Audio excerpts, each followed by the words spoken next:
Scientific experiments always bring surprises to people, even when seemingly ordinary or deeply ingrained ideas are broken. For example, after the pigments are mixed with water, they can return to their original state. Do you believe it? Let's take a look together. Different colored pigments are placed in water and stirred, gradually blending together. However, there is one case where they don't mix. A man from abroad conducted an experiment called the Taylor-Couette experiment. In this experiment, a special device is used, consisting of two cylinders. The outer cylinder is transparent, and after filling it with liquid, a smaller white cylinder is inserted in the middle, pressing the liquid tightly between the two cylinders. Then pigments are added at different positions. When the top handle is rotated and the pigments are stirred, a beautiful gradient effect is formed. Although it blends with the wood powder, the pigments become blurry and gradually return to their original 3D state when the rotation is reversed. It's really amazing. For most foreign friends, no matter what it is, they dare to directly touch it on water, even dry ice. This can be dangerous.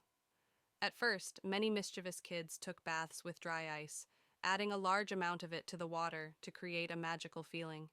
Because when dry ice comes into contact with water, it produces a lot of smoke. Although it looks crazy, it's relatively safe because water is present. But there was an adventurous man who directly created a dry ice slide.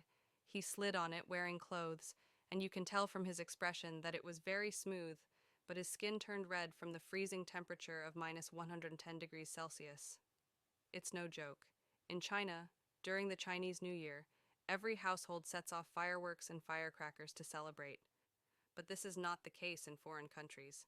However, it doesn't mean that fireworks don't exist abroad. One foreigner came up with the idea of conducting a fireworks experiment.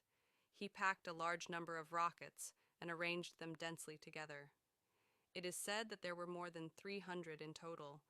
After all the preparations were ready, he pressed the switch and ignited each individual firework tube. It looked very impressive, just like a large fireworks display. Apart from using individual firework tubes, there were also experiments where the fireworks were replaced with colored powder to create a colorful wall. It's really fun. Throwing objects from a high altitude is a very dangerous thing. Even a small egg can be deadly if it falls from a sufficient height. However, the foreign guys came up with the challenge of throwing eggs from a high altitude without breaking them. They came up with various solutions, such as putting the eggs in plastic balls filled with popcorn or creating a triangular structure to wrap the eggs. They even used a snorkel for the experiment. Although it may not look reliable,